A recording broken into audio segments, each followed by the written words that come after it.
Love and fear have this very strange relationship. The more we love, the more afraid it could make us. Like, congratulations, you had a baby.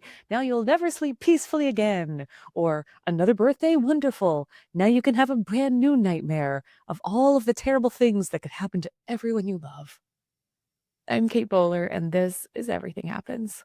And today, maybe one of my very favorite conversations of all time. And it is because it is with someone who tells the truth about the absurdity of love and fear, the way they tangle together in everyday life, in parenting, in friendships, in grief and anxiety, in dog calendars. Yes, dog calendars. So if you ever thought, wow, loving people is amazing, and also, help, I'm a wreck, this one is for you. Catherine Newman writes the kind of books that make you laugh through your tears. She's the author of memoirs like Catastrophic Happiness and Waiting for Birdie, and breathtaking novels like We All Want Impossible Things, Sandwich, and her latest, Wreck. Her writing appears in places like No Big Deal, The New York Times, Real Simple, O Magazine, and on her Substack, Chrome Sandwich. She lives in Massachusetts, where she does all of the important things, like writing and making dinner and loving her people. Catherine, I feel like this is our long lost reunion, and I'm so excited to just look at your face. I feel the same. I think one of the things that feels so familiar about you, like a kind of like a truly like you live in a friendly world in which I understand. And I think part of it is your stories hold up a mirror to these ordinary, impossible lives. And I've heard you say that fiction allows you to be more honest, which feels maybe counterintuitive to some people. Like, how is it that fiction could make you perhaps more truthful? Mm. Even in memoir, if you're committed to telling the truth only about yourself, Yes.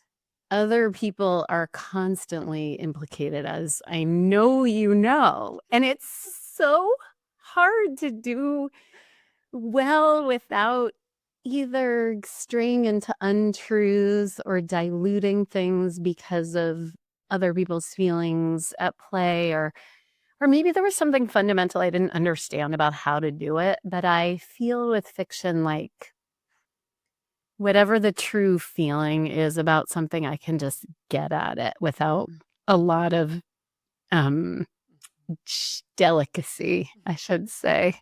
Yeah, I do wonder how often, even when we're telling stories to friends, how much we're polishing up our lives in order to give everyone a story that they can live with.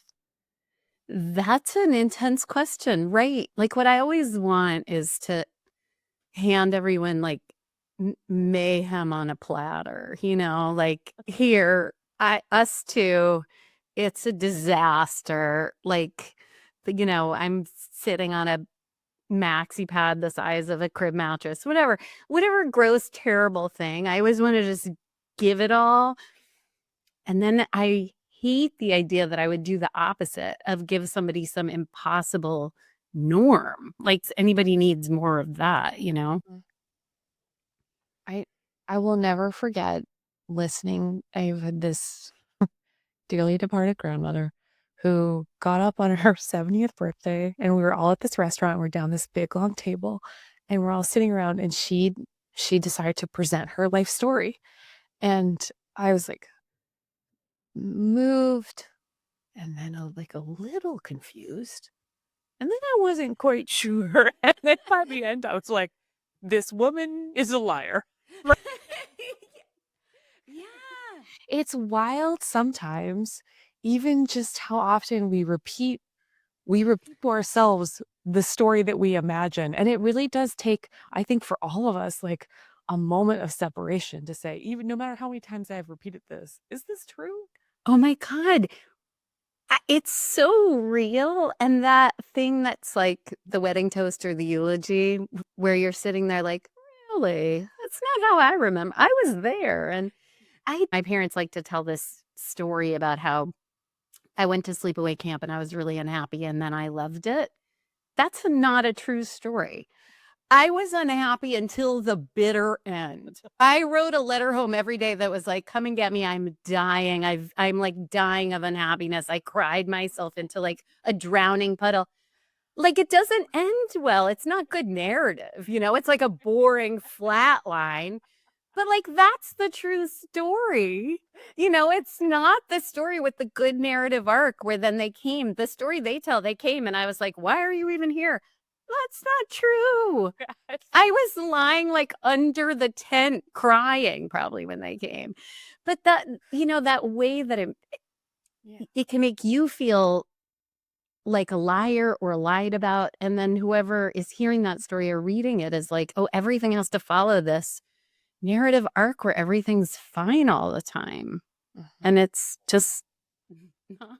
No, but I guess too, one of the things I admire most about you and about your like the profession of like writer and novel writer is when we can live inside of a story for a long time in a way that it can carry us like a boat further than we could swim. And I felt that way reading We All Want Impossible Things. Tell me a bit about the novel itself and the world of those characters. So my best friend of like a billion years died of ovarian cancer 10 years ago this year.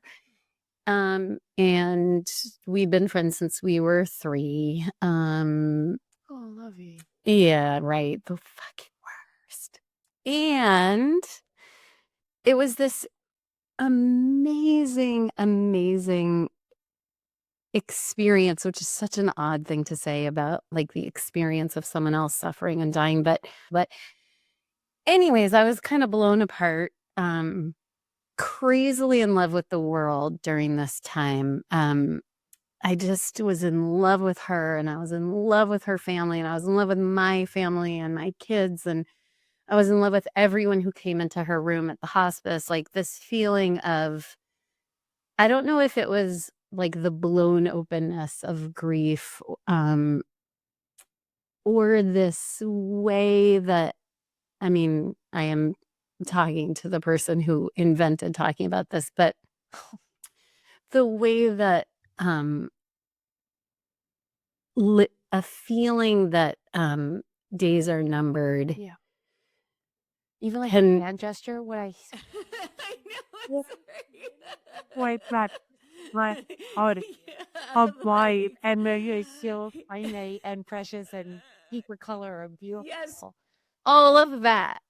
Even though I know that can put a lot of pressure on you and it can backfire and feel awful, I luckily had this experience of distilled purpose and beauty and this feeling of like, right, we don't know how long our lives are. Like there really is just this moment with this person.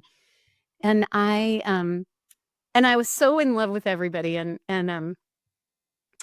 at some point I said to her husband, like, if I ever write about this, I want it to be a novel where the main character is sleeping with everybody.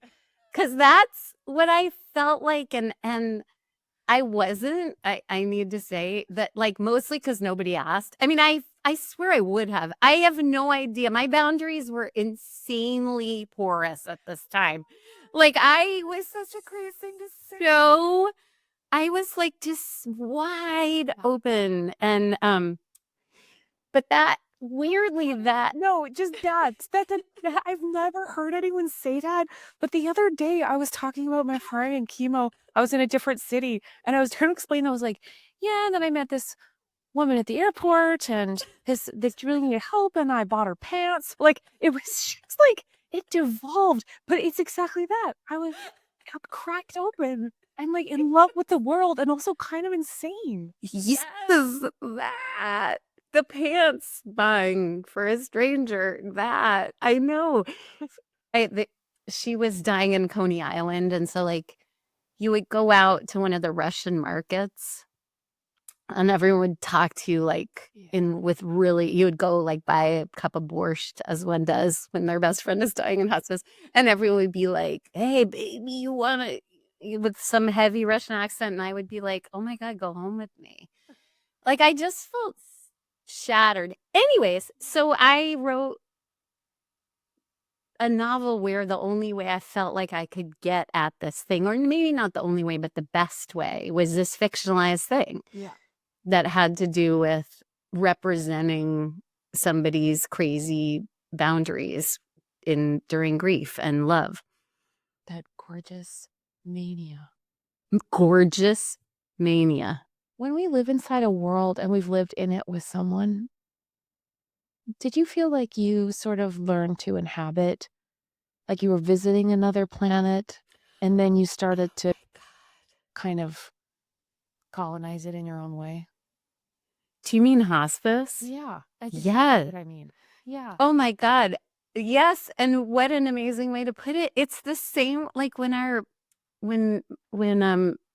Michael and I lived in California, and our really close friends there had a baby, and we went up for the birth, and then we stayed for 10 days. And then we came home, and I was like, what is this crap? Like, what is all this stuff that's not this like rarefied, I don't know, like perfect timeless experience of similar like life and death, purpose and meaning. You never were like, oh, is this the best way I could be spending my time? Wait, I'm filling an ice bucket for my dying friend. Like, what else would I possibly do? It's like the worst thing, but it's also so incredibly special and meaningful. Yeah. Yes. Marrow of the universe feeling. Yes. I really hate hospital days, and I have to have them. Maybe, I don't know. It's more like maintenance or stuff. Yeah. Do about 4 months or so, but there is when I can settle in for a second, I can feel it again. Yeah. And that's exactly right. But then there's a quiet to it in the middle of that. The fear and then I am in love. Then I'm just in love. Like, and it's one of the only places where I can be as quiet, like spiritually quiet. And like for you, it must be so, I don't know, you must have such an awareness of this life-givingness of this thing, even though it's taken so much from you. Yeah, wow, that's such a good way of putting it, though. Because just picturing you volunteering in hospice, like one of the things I feel most emotional about when someone else is there is the way that they will, like a cool cloth on the hair, the feeling of a hand, right? And that, to me, that feels like, it feels divine. Like I feel, because you can't do it for yourself. It's so divine. It's so true. Like anointing. Yes. And the grace. It's incredible. I mean, hospice, it's, when you tell people like at a party that you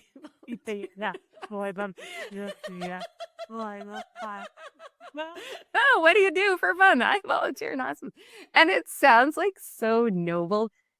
And some of it is the rarefied anointing washcloth, or literally holding someone's hand who is struggling, to be shepherded into the next thing. It's so intense. And then some of it is so mundane and awful, like really not that at all, like the opposite. It's equal parts disturbing and awe-inspiring. Yeah. And it does sound like intermittent, probably boredom. And a little of that, and also just awkwardness, which is such an odd thing I got called to sit vigil, which is when someone has asked that they not die alone. And so volunteers are summoned to just come and be a body in the room if that person's people aren't around or there aren't people available in that person's life. And sitting vigil, like I was patching a pair of jeans, I gathered that up. That's the right kind of activity, right? You don't want to be on your phone. like an asshole.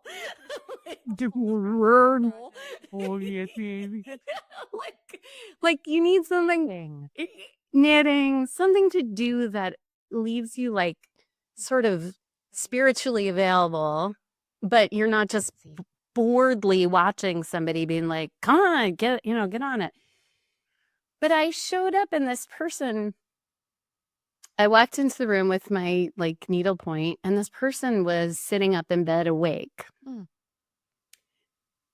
which I hadn't expected. Oh my God. I thought she was gonna be Hello. sleeping. How did And I yourself? ended up making horrible, like nervous small talk with her.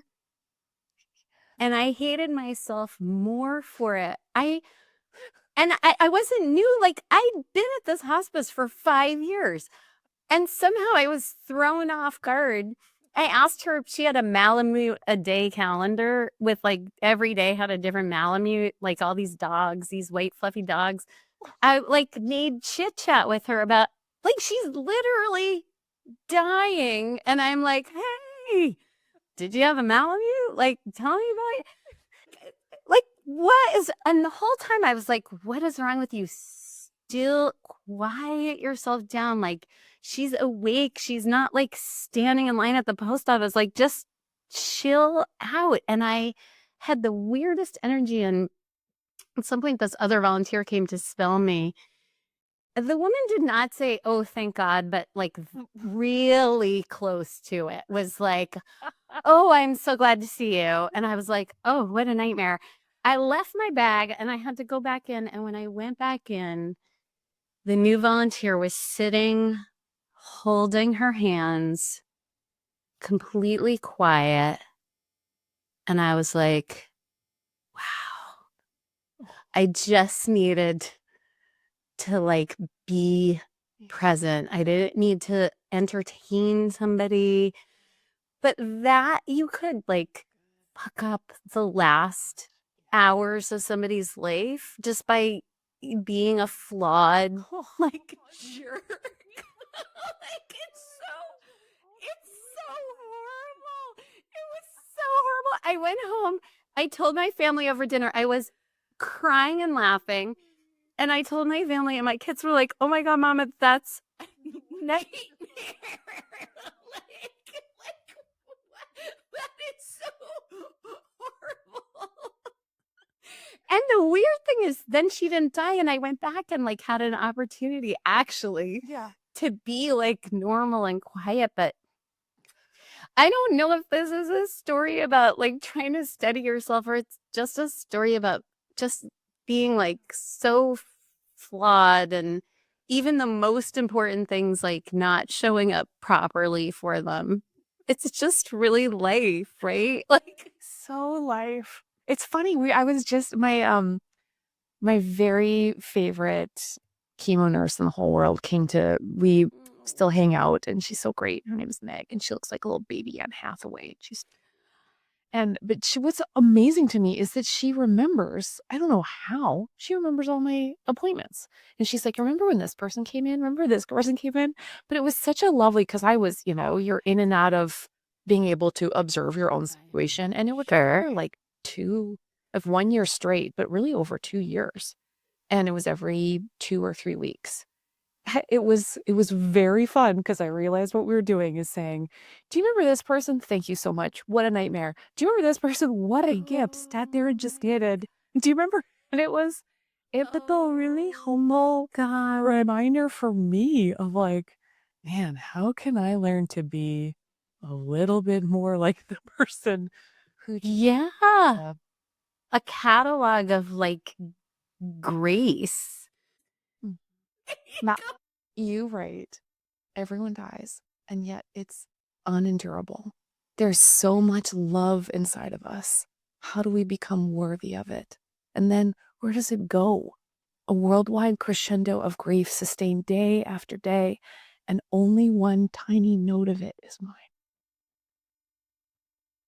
I love the image of this feeling like grief and suffering and all this is so universal, and yet we carry the particularity of love in such like minute detail.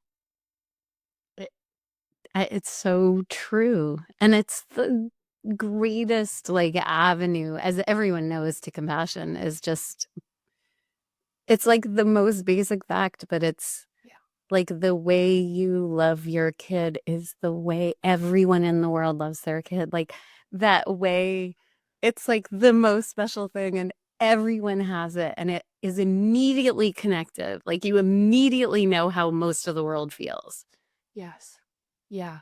They even did like an experiment where they could put plants in elder care facilities, and even just watching everyone be like, "Oh, I just love my plant so much." It- we just love what we take care of. We just love them. Oh my God. That's so true. That's so real. That's not what I thought you were going to say. That the book, the pet rock phenomenon of the 1980s. I did not love that rock. I kind of loved my rock. I did a little. I loved it. I knew it was a rock. I loved it a little. That's so funny.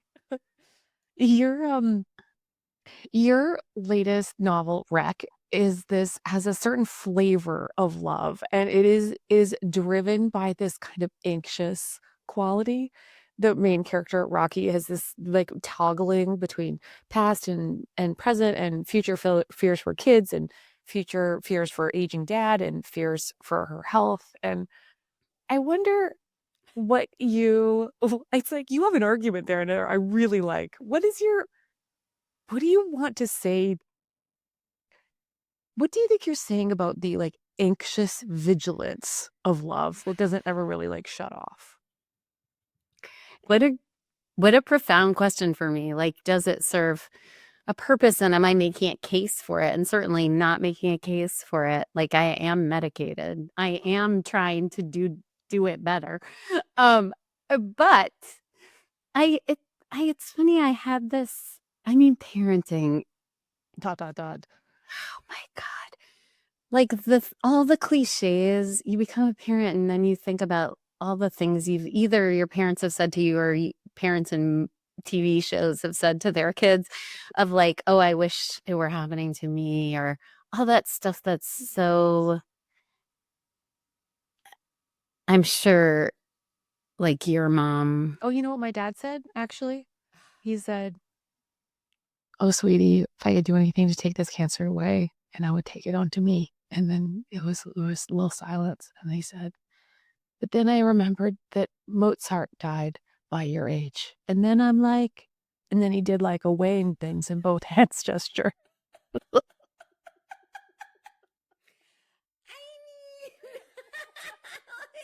Isn't that funny? Cover in silence for a while. Mozart, no less a genius than Mozart. So good. Oh my God, I love that. Being a historical dad, you like, I no. mean, dying young, whilst not ideal. Yeah, so I have been this person who has this, like, a lot of preemptive grief and a lot of present anxiety. And our when our daughter, she went through like a mental health crisis in middle school and the beginning of high school. Like, she's great now and is okay with me like talking about it. She's 22 and is just like living her absolute best life, which I just will put there also as a note in case anyone feels like this chapter is the only chapter. There are so many other chapters coming. It's one chapter. It ends. And I just should say, I carried this like it was just this like rock, and I went through my life just carrying it. And the rock was her sorrow, her unhappiness. And I just brought it everywhere with me. I woke up in the morning and could tell from my bed what her mood was. I think this is probably called codependent nervous. We won't diagnose it. We'll just leave it there. I made Anyways, but at some point recently she said, like, I could lay it down a little because you were holding it. Oh, that's lovely. And I truly had no idea. I thought I was holding it somewhat pointlessly, but I just couldn't put it down, Like, I didn't think it was useful to be so in it. But it was like a little relieving. Like someone was in it with you and you could like lay a little of it down, you know? Anyway, that's also not meaning to make a case. We originally hate an argument because we take individuals. I'm for it. So probably I kept her alive is all I'm saying. All that worry was luckily, I mean, I don't know. Hypervigilance, it's such a beast. And I have been so truly, I think, like ill with it and didn't even realize. Like I thought that was just what parenting was. And I just don't know what to think anymore. So the way Rocky in the book has this preemptive grief that is like the drum beat that's always in the background for her. It's just how I am, you know, and I mean, the only thing I can say about it is there is a certain sparkle of the fleetingness, and I do feel it. My dad is 93. He's like one of my favorite people in the world. And I'm with him and I have this feeling the whole time I'm with him that's like a parenthetical feeling of like he's 93. Like these are numbered days, as all days are. They all are. But it just feels very focusing for me. So maybe another case for hypervigilance. It's very good and important to be sort of perpetually Go to a dress. Oh my God, I also did dress. You're very funny, and I think there's like there's such you relish the absurdity of that strange, ugly cry place. But I know that other people, when they realize the precarity of the universe, their counterbalance is like, ah, beauty. Go to an art gallery. Mine goes to absurdity. Mine go to like it somehow gets funnier and funnier. Right. I just wonder what it is that like makes grief this incredible companion to comedy. But it's like in me. I feel the same. Yeah, I feel like culturally it's, you know, my dad's Jewish. Like I definitely grew up with like humor as the antidote to the shtetl. Like, I mean, it certainly culturally was drummed into me that like, you know, you would make like a good joke on the way to the morgue or whatever. But I don't know. I do feel absurdity. It's funny to talk to you about it because I think absurdity is exactly what it is, but I haven't Just realizing I think it might be. What? I think it's because it's the closest I get to like when everything comes apart and everything can't possibly be reconstructed in a meaningful way, right? Like what can possibly account for this loss? What can possibly make fair the brokenness of this world, etc. Yeah. I creep very close, as all good despair does, to nihilism, to like nothing matters. And I think I think absurdity is right up close to nothing matters, but it doesn't actually cross into nothing matters. It just says, isn't this entirely upside down and inside out? Wow. I think. So it's like the last exit. Yeah. Not you bet off before Brooklyn. Yeah. I think.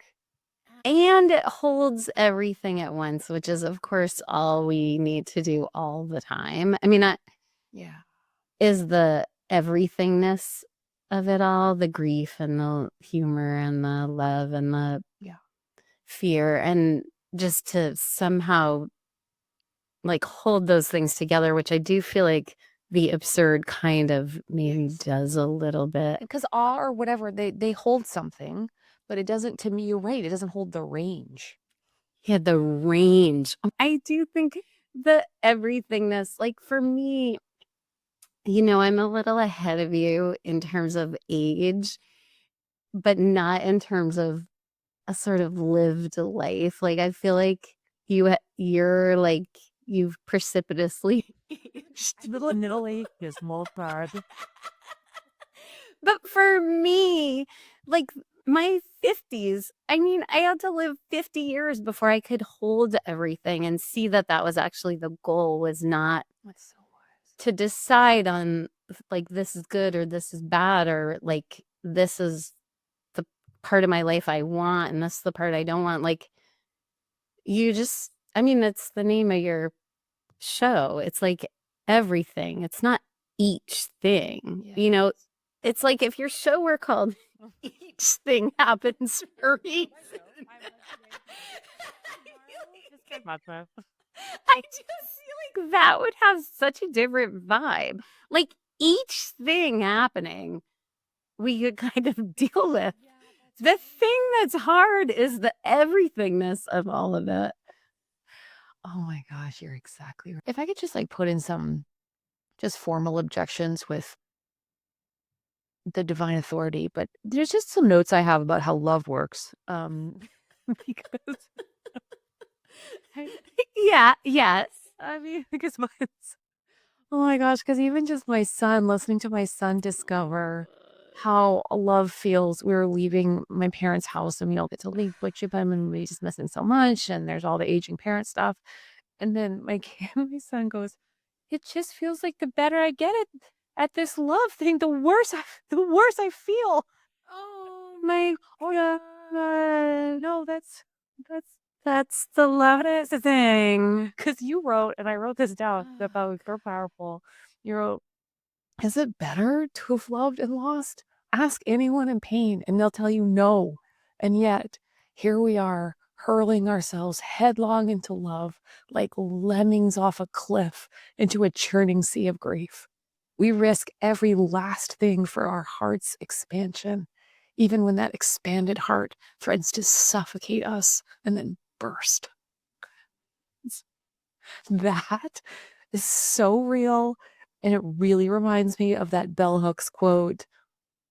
So the limiting practice of love, like there is no safety in love. Mm. Yeah, because loss is just the precondition of it. Just is. It's just always riding along. Although when I said it, I pictured something romantic, but then when I said it, I pictured, I pictured like some horror movie where you think you're driving away from the murder and it's like hanging on to the bottom of your car. Yeah. Yeah. Just like that. Like it's always riding a little. Yeah, look in your rearview mirror. Look. Yeah. Yeah, there it is. I know it. I I guess that's like our job, is just to live with that. Yeah. Or like I was saying the other day that we had spent some time with my parents and they're having a hard moment, and asterisk understatement. And it's really beautiful and really hard to be with them in the way of hard and beautiful things, and I love them so much. And we were driving away and I said, I think I'm just gonna ghost them. Like, I think I'm done. I think the part that worked really well for me was when they took care of me and were like sturdy, and this part is not working as well. And just as our relationship evolves, I'm just feeling like I've kind of grown out of the whole thing, really. I was like, of course, completely kidding, but I had that feeling of like, drive away, never return. It's too hard, which I have always had. Yes. It's so scary. I would like go to the bathroom when my friend was in hospice and be like, I'd see the door and be like, Go sit down. leaving. It's a possibility. I just that feeling of like tethering yourself to certain grief. It is so hard. Yeah. Yes. If you're like, you know, think about whether this will good for me. You guys used to like do more stuff for me, and that was really great. That part was great. This part, I'm just finding it so challenging, really. That's really funny. That's good. It's really so real, so relatable. It's so real. You write a lot about parenting, and there's this great um one of my very best friends is Jessica, who's a producer on this show, and she had this little pumpkin of a baby recently. It was just completely just, and the line we both realized that we love so much in your book, Wreck, is about parenting, saying, "My besottedness with her feels like a gift or an affliction or both." Right? It's so Don't you feel that? It's so real. Like the ache it creates. I feel it every single night when I'm like praying with my son and we have this cute little moment. We love very unvarnished prayers where we're like, "Dear God, today my friend was a real loser and was so ready. We get into it." And God's like, do tell. Well, they're very dishy prayers. They're like, I love it. We have lots of notes just to share, Yeah. but they're at this strange, wonderful feeling about like kneeling down and feeling the love at the exact same time. And it so intimately connects for me, that feeling of being loved by God, but also this crazy, achy insanity that I'm trying to pour into roughly 85 pounds. My God. Right? Without smothering or being too nature. Yeah. Yeah. I'm not a big pillow over your face. I'm the pillow under your head. I'm worthy. I know. I think that's like just a great mystery what that even is, that feeling. But I know exactly what you mean, the ache of it. It's like, it's the ache your son is feeling about like leaving your parents, and that. I know, it's funny. It's like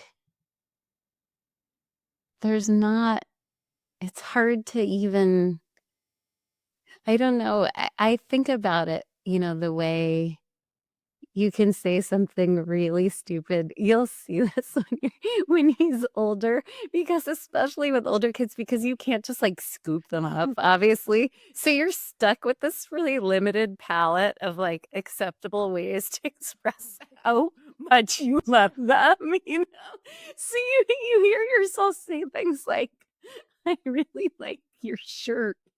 Yeah. Like, that utterance needs to contain like this absolutely ineffable adoration. But I can't get it into any language that makes any sense, and I can't express it physically, and I'm just stuck saying this stupid shit to the kids that must just drive them crazy.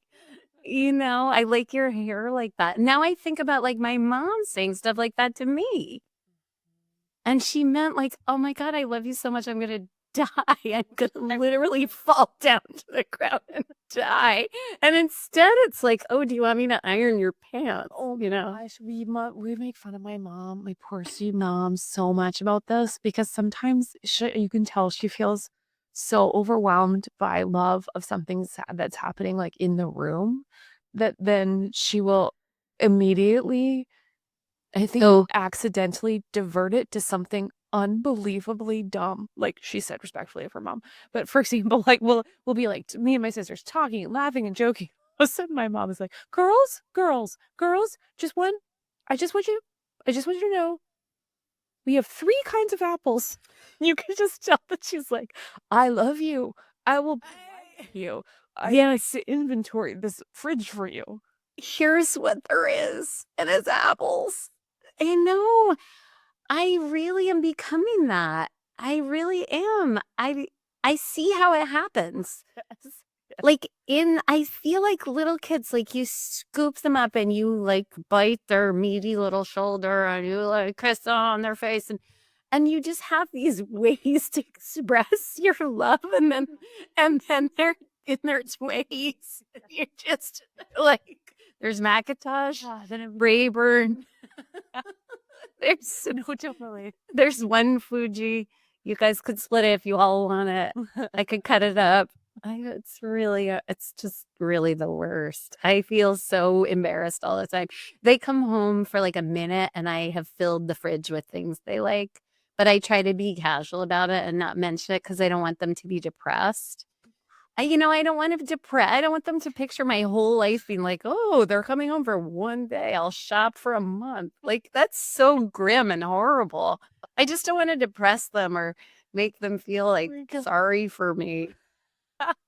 Oh, I've been thinking a lot about joy because I've been reading about it and researching it and just I love thinking about joy. And so it made me want to ask you, have you been like surprised by joy at all lately? funny. I'm like a real contentment person. Like, my favorite emotion is contentedness. Okay. And I don't know if that's because, like, I associate joy with fear. Sorry. Here's your last question. I'm supposed to be like, yeah, I used a really great lip balm. And instead I went like, yeah, like a ride, like an amusement park ride. Like, I don't really know. I think I really love like my favorite thing is to feel really safe and really loved. And that's like both kids are home. We're in bed with them and the cats looking at like somebody saved TikToks. And I feel like Cute. this is the perfect moment of my whole life. Catherine, I will not lie to you, meeting you was completely worth it. It's 10 on 10 friendship scores. It just, if there was a diving competition right now, it'd just be holding up again. C.S. Lewis once wrote, "To love at all is to be vulnerable. Love anything, and your heart will be wrung and possibly broken. If you want to make sure of keeping it intact, you must give it to no one, not even an animal, not even a Malamute." Okay, he didn't really say that last part, but like you beautiful people, that's one of the things that makes this audience so lovely. We are just not people who keep our hearts to ourselves. We will love and then keep on loving despite fear, despite anxiety, despite everything we can't control, despite all that we will lose. So I just want to say, if you feel weird as that kind of person, just think you are an absolute delight. And we're here to celebrate all that love and courage that it takes to stay and to bear witness to the ordinary and absurd. And if we're very lucky, that feeling of gorgeous magic in it all. So, in the spirit and the love of Catherine, who is just like absolutely spectacular human being, thought we could do a little blessing for when love makes us afraid. Blessed are you, looking at the miracle, the surprise before your eyes, the kid that you prayed for, the relationship you hoped would come, the feeling of family you get when you're all together, that chest expanding, heart bursting, time please slow down kind of love. The kind of love that really you would prefer to roll in bubble wrap. Thank you very much. Just to protect them a little longer from the harshness of this world and our helplessness to keep them safe. It is a wonder that so much love makes us so afraid. Blessed are we who remember this strange equation, that with so much we have, that there is so much to lose. Grant us gratitude for the villages who make us feel less alone, and the needs we cannot meet, the guarantees we cannot make, the futures we can't predict. Grant us the practice of presence to count eyelashes, squeeze in another bear hug, linger in the doorway a little longer. Because yes, the days are long, but the years are short, and that is what this moment offers us. Grant us the wisdom to show them the world in its wonder and tragedy, its brokenness and splendor, where joy and sorrow somehow coexist. And grant us courage for when we have to let go of the fear, of the worry, of the hands we long to hold, knowing, trusting that our loves and our worries are held together by someone greater still. All right, my darlings, this was just one of my favorite conversations. It made me so happy. And if you want any more blessings, reflections, thoughts and feelings, hilarious anecdotes, I'm on Substack, and it is truly my favorite representation of this beautiful community. I get to see all of your comments and the discussion around this, and it really just makes me believe that the world is good.